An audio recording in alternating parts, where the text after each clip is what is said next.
मधु जी दिल्ली से। राधे राधे महाराज जी। महाराज जी, पूजा हमेशा आसन पर बैठकर ही करनी चाहिए, ऐसा क्यों कहते हैं? और जब हम श्वास श्वास सिमरन करते हैं तो हम आसन पर तो नहीं बैठते, तो क्या वह उचित नहीं हो सकता? किसने कहा कि केवल आसन पर बैठकर ही पूजा होती है? पूजा तो चलते फिरते भी होती है। अगर हम मानसिक कोई सेवा कर रहे हैं, सांसारिक कार्य कर रहे हैं और भगवान के भाव में डूबे, तो क्या उस समय पूजा नहीं हो रही क्या? ये तो प्रारंभिक बात है कि शुरुआत करने के लिए आसन में बैठकर पूजा शुरू करते हैं, नहीं तो हमारी हर कर्म पूजा है।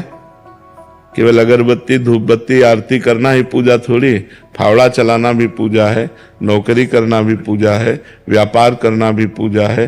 वो सब भगवान के कार्य हैं, उन्हें हम भगवान का मान करके भगवान का स्मरण करते हुए करते हैं तो सब पूजा है। ऐसा नहीं कि आसन में बैठकर ही पूजा की जाती हो, फावड़ा चलाते हुए भी पूजा होती है, गोली चलाते हुए भी पूजा होती है।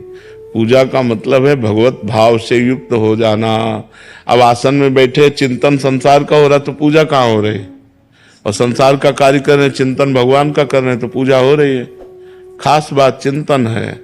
अनन्यस चिंतयन्तो माम ये जना परिपासते। भगवान करे जो अनन्य चिंतन करता है।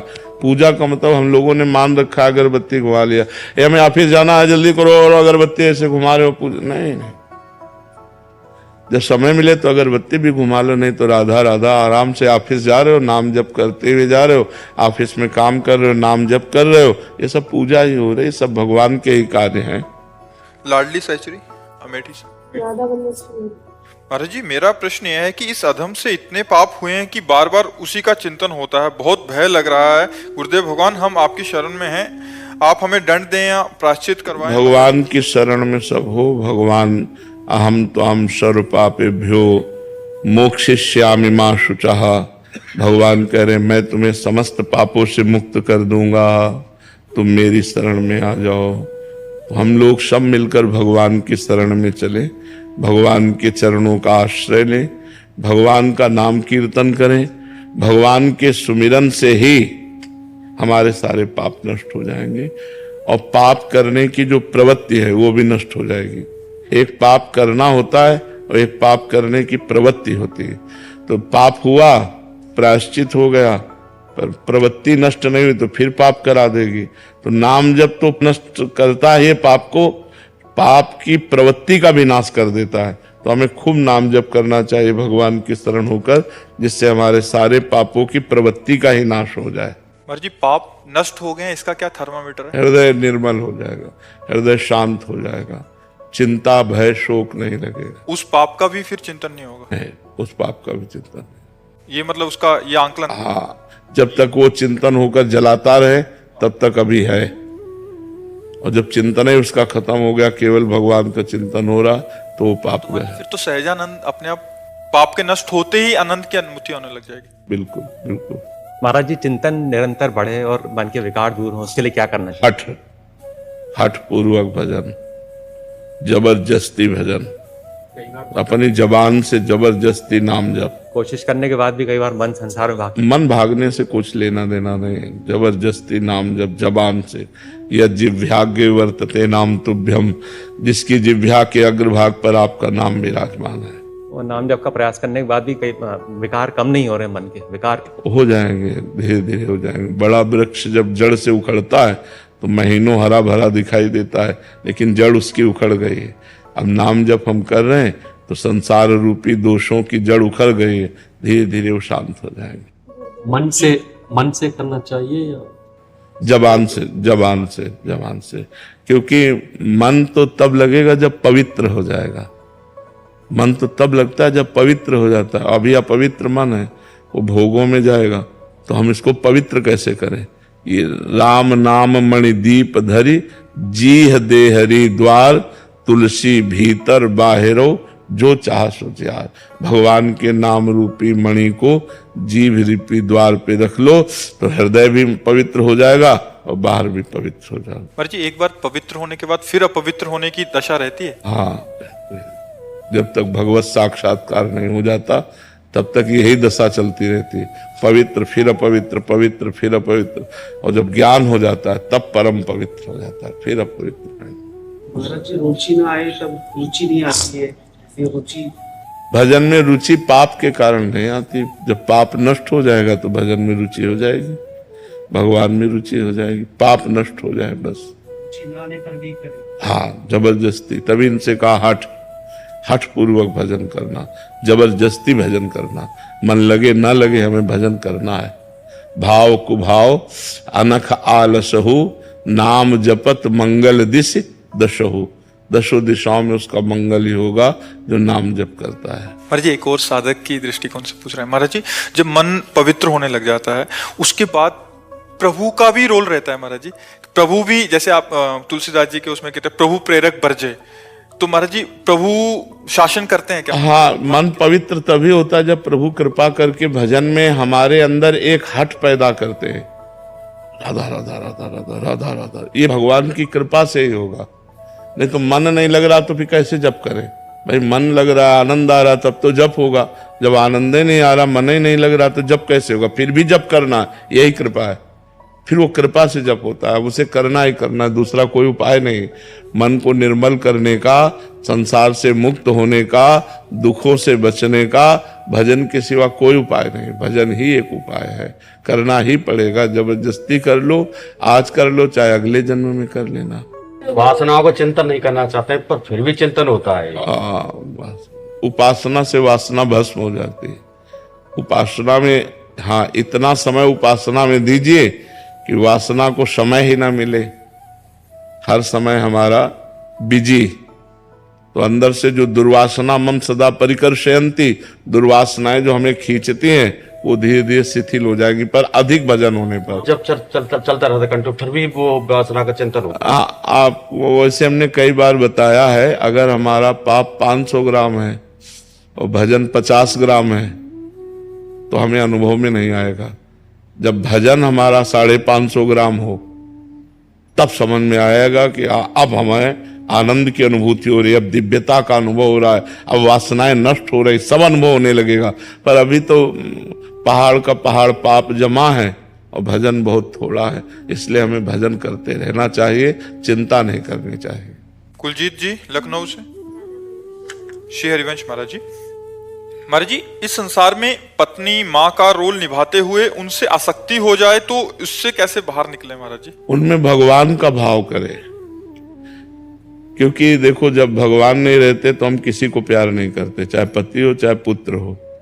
जब उसके हृदय से भगवान अंतर ध्यान हो जाते हैं, भगवान ही का तो पावर है। ये जो बिजली है शरीर में ना, बोलना, हंसना, देखना, खाना पीना, ये भगवान का ही पावर है। मान लो ये हाइड्रोजन जल रहा है तो बिजली से, पंखा चल रहा है तो बिजली से, ये एसी चल रही तो बिजली से। ऐसे स्त्री पुरुष जड़ चैतन्य जो भी हलचल हो रही वो ईश्वर से हो रही। जब हमारे पुत्र से ईश्वर निकल जाता है तो हम पुत्र के शरीर से कहाँ प्यार करते हैं? तो हम कहीं ना कहीं ईश्वर से ही तो प्यार कर रहे हैं। पत्नी के शरीर से भगवान अंतर ध्यान हो जाए तो हम पत्नी के शरीर को जला देते हैं। तो हम कहाँ प्यार करते हैं उसके शरीर से? हम कहीं ना कहीं अनजाने में परमात्मा से ही प्यार कर रहे थे। तो हमें चाहिए कि जब हम अपने पुत्र को, पति को भगवत स्वरूप देखें तो फिर ये डर खत्म हो जाएगा कि कहीं हमारी आसक्ति हो गई, तो भगवान में ही आसक्ति होगी। उस रूप में भगवान ही है, पति रूप में भगवान ही है, पुत्र रूप में भगवान ही है, ऐसा मानना चाहिए। महाराज जी क्या योग वशिष्ठ हम पढ़ सकते हैं? हाँ, पढ़ सकते हैं, क्यों नहीं पढ़ सकते। पर हमें लगता है गुरुजनों से सुना जाए तो ज्यादा अच्छा है। गुरुजनों से शास्त्र सुना जाए तो ज्यादा लाभ प्राप्त होता है। पढ़ने में हमारी जितनी मति उतना ही पढ़ पाएंगे, लेकिन गुरुजन जब हमें समझा के कहते हैं तो ज्यादा हमारी समझ में आता है। आदर्श सिंह जी झांसी से। महाराज जी आपकी एक वीडियो देखा जो उसमें आपने कहा कि भगवान श्री कृष्ण को एक बार साष्टांग प्रणाम करेगा उसे 10 अश्वमेध यज्ञ का फल प्राप्त होता है, और 10 अश्वमेध यज्ञ का फल प्राप्त होने वाले को भी स्वर्ग की प्राप्ति होती है, पुनः मृत्यु लोक में आना पड़ता है। परंतु श्री कृष्ण जी को जो प्रणाम करने वाला है उसे जन्म नहीं लेना पड़ता। तो यही सुन के महाराज जी इन्होंने विचार किया कि वृंदावन जाएंगे बिहारी जी और सबको प्रणाम करेंगे। पर महाराज जी मैंने बहुत बार प्रणाम कर लिया, मैं गिना नहीं, तो अब तो मुझे मृत्यु लोक में नहीं आना पड़ेगा? विश्वास करो, विश्वास करो, विश्वास से ये सब बात बन जाएगी। नहीं, नाम जप करो तो विश्वास और दृढ़ होने लगेगा। नाम जप करते रहो। कीर्ति दुलारी जी। श्री हरिवंश महाराज जी।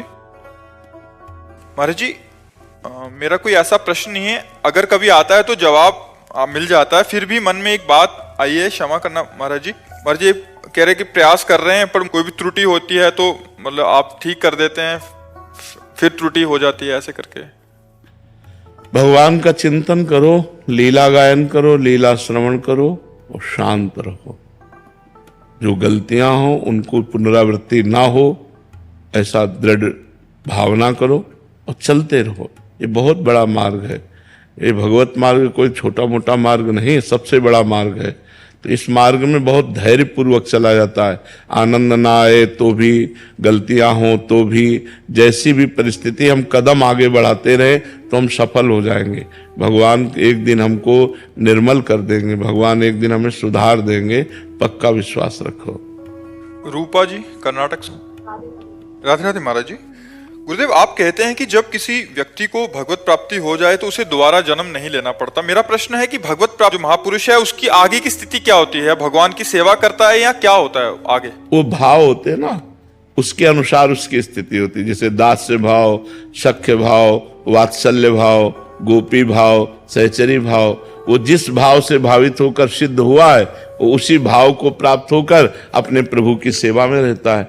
मोक्ष प्राप्त होना वो अलग चीज है। जैसे तरंग समुद्र में मिल गई, अस्तित्व खत्म हो गया, लेकिन सिद्ध देह धारण करके, जैसे वो सखा है तो सखा का सिद्ध देह धारण करके भगवान श्री कृष्ण के साथ आठों पैर खेलता है। गोपी है तो गोपी देह धारण करके वो भगवान के साथ, सहचरी है तो सहचरी देह धारण करके प्रिया प्रीतम के साथ। सिद्ध पुरुष जिस भावना से सिद्ध होता है उसी प्रकार का उसे सुख मिलता है। अब कोई वैकुंठ उपासी है, नारायण उपासी तो वैकुंठ जाएगा, कोई राम उपासी तो साकेत धाम जाएगा, शिव उपासी है तो कैलाश धाम जाएगा, अगर प्रिया प्रीतम को उपासी तो वृंदावन धाम आएगा, अगर गोलोक बिहारी को उपासी है तो गोलोक धाम जाएगा। अलग अलग साधकों की भावना है, तो जैसी भावना हमारी सिद्ध होती है वैसे ही हमको प्राप्त होता है भगवान का धाम, भगवान की लीला और भगवान का रूप। आरुषि शर्मा जी।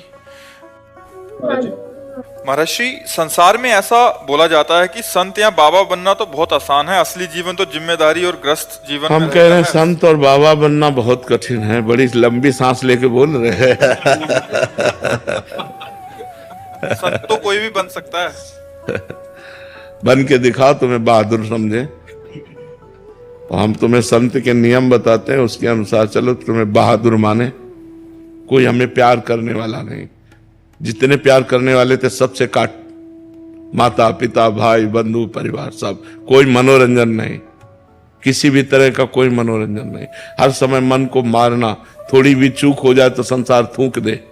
साधु का जीवन जानते हो कितना कष्टमय जीवन होता है।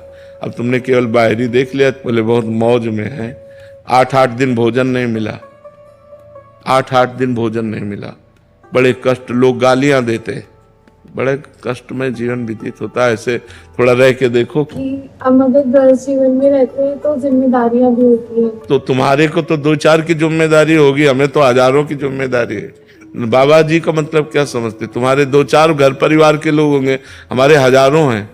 आप नहीं है हमारे परिवार के, हम क्यों आपसे बात कर रहे हैं? क्या हमारी जिम्मेवारी नहीं है आपके दिमाग को ठीक करना, आपको स्वस्थ रखना, आपको प्रसन्न रखना? तो हम जिम्मेवारी का तो निर्वाह कर रहे हैं। नहीं, हम यहाँ क्यों बैठे हैं? कोई फीस दे के आए हो क्या? तो हम अपनी जिम्मेवारी तो निभा रहे हैं कि आप हमारे हो, हमारे देश के हो, हमारे परिवार हो, हमारे भगवत स्वरूप हो। आप अच्छे आचरण वाले बनो, अच्छे विचार वाले बनो तो आपका मंगल होगा। ये बात। शशांक जी इंदौर से। राधा वल्लभ श्री हरिवंश महाराज जी। गुरुदेव, माया की शक्ति इतनी प्रबल क्यों है कि साधक सत्य जानकर भी उसमें उलझ जाता है? भगवान की है ना, भगवान अनंत शक्तिशाली है, तो भगवान की माया भी अनंत सामर्थ्यशाली है।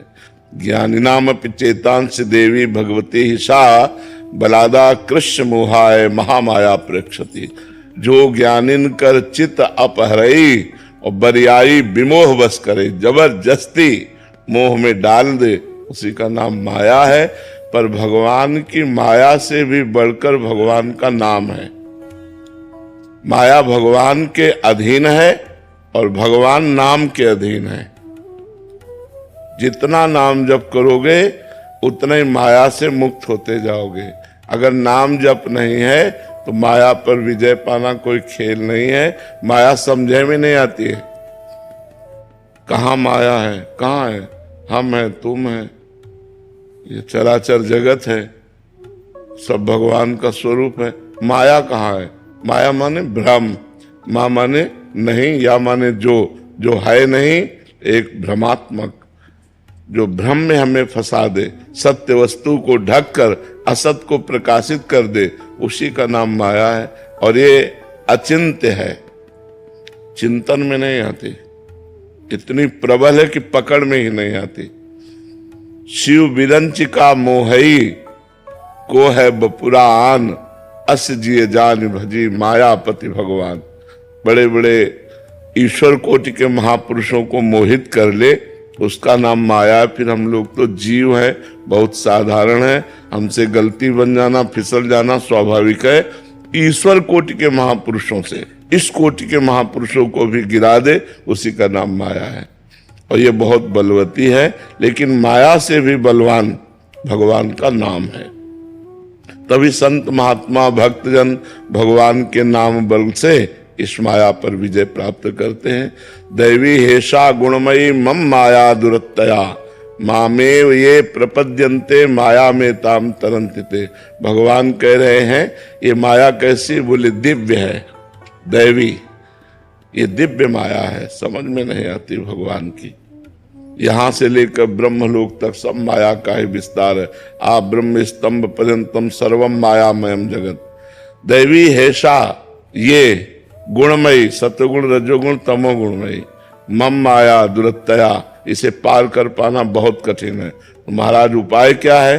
बोले मामे वे प्रपद्यन्ते, मेरी शरण में हो जाओ तो माया में ताम तरन्तिते, इस माया से तुम तर जा सकते हो। एकमात्र उपाय है भगवान की शरण होकर नाम जप करो तो तुम माया से मुक्त हो सकते हो। अन्यथा चराचर जगत को यही फंसा के बार बार जन्म, बार बार मरण, नाना प्रकार की दुखमय योनियों में जाना, नाना प्रकार के दुखमय कर्म करके दुखमय विपत्ति में इस संसार में फंसे रहना, यही इसका काम है, फंसाना। और भगवान का नाम मुक्त करता है, इस माया से मुक्त कर देता है। इसलिए खूब नाम जप करो, भगवान की शरणागति स्वीकार करके। रामदास जी महाराज, राधे राधे महाराज जी। महाराज जी, मेरा एक प्रश्न है, गुरुजी भजन करते समय नाम चिंतन कभी पेट में, कभी गले में, कभी खोपड़ी में, शरीर के अलग अलग भागों में आता है महाराज जी, क्या ये सही है क्या? कोई बात नहीं, आना चाहिए, चिंतन में आना चाहिए, अच्छा है, अच्छा है। कभी पेट का मतलब हृदय में, पेट का मतलब हृदय में, हाँ, कभी हृदय में, कभी कंठ में, कभी आज्ञा चक्र में, अच्छा है, कोई परेशानी नहीं, बहुत बढ़िया है। धीरे धीरे से एक जगह कर लो, चाहे हृदय में कर लो, चाहे कंठ में कर लो, चाहे आज्ञा चक्र में कर लो, एक जगह कर लो। जाओ, एकाग्रता लाओ इसे। अब 3 जगह से इसे एक जगह में कर लो, कहीं कर लो, चाहे हृदय में कर लो।